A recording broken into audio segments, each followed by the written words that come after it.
Kisah mengharukan diceritakan oleh seorang suami pada sahabat lelakinya. Ia bercerita tentang bagaimana istrinya menutupi kemiskinannya. Sang suami menangis saat bercerita pada sahabatnya itu.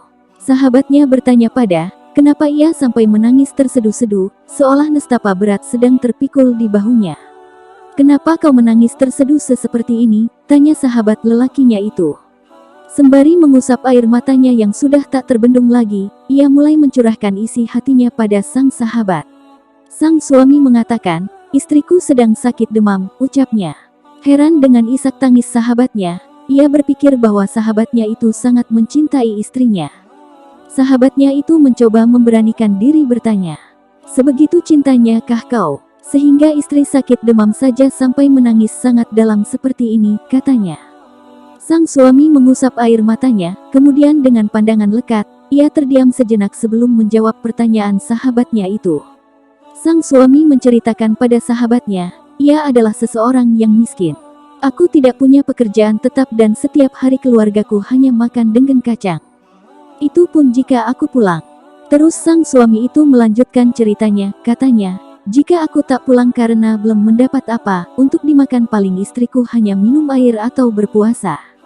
Suatu hari keluarga mertuaku mengundang kami untuk berkunjung ke rumahnya. Kebetulan istriku berasal dari keluarga kaya." Sahabatnya pun turut bersedih mendengarkan kisah sang suami, namun, ternyata ceritanya belum usai. Sang suami melanjutkan dengan mengatakan, "Saat aku duduk berkumpul bersama mertuaku dan keluarga yang lain di meja makan dengan hidangan yang mewah, aku tidak menemukan istriku. Lalu aku bertanya kepada ibu mertuaku, 'Di manakah dia, Ibu?' Ibu mertuaku menjawab, 'Istrimu sedang di dapur, dia mencari kacang,' katanya. Dia sudah bosan dengan hidangan lauk dan daging, sehingga dia sangat ingin makan kacang," tuturnya.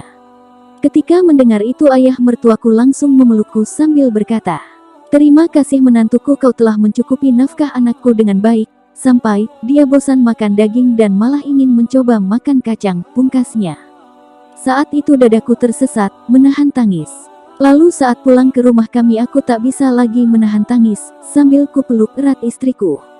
"Betapa engkau sangat menjaga kehormatanku di hadapan orang lain, wahai istriku, walaupun itu orang tuamu sendiri. Sedangkan aku tahu setiap hari kau hidup kekurangan di sini, bahkan sampai TDK makan sama sekali," ucapku pada istriku. Istriku hanya menjawab, "Aku berkewajiban menjaga kehormatanmu, karena istri adalah pakaian suami dan suami adalah pakaian istri. Karena itu istri adalah kehormatan suaminya, begitu juga pun sebaliknya suami adalah kehormatan bagi istrinya."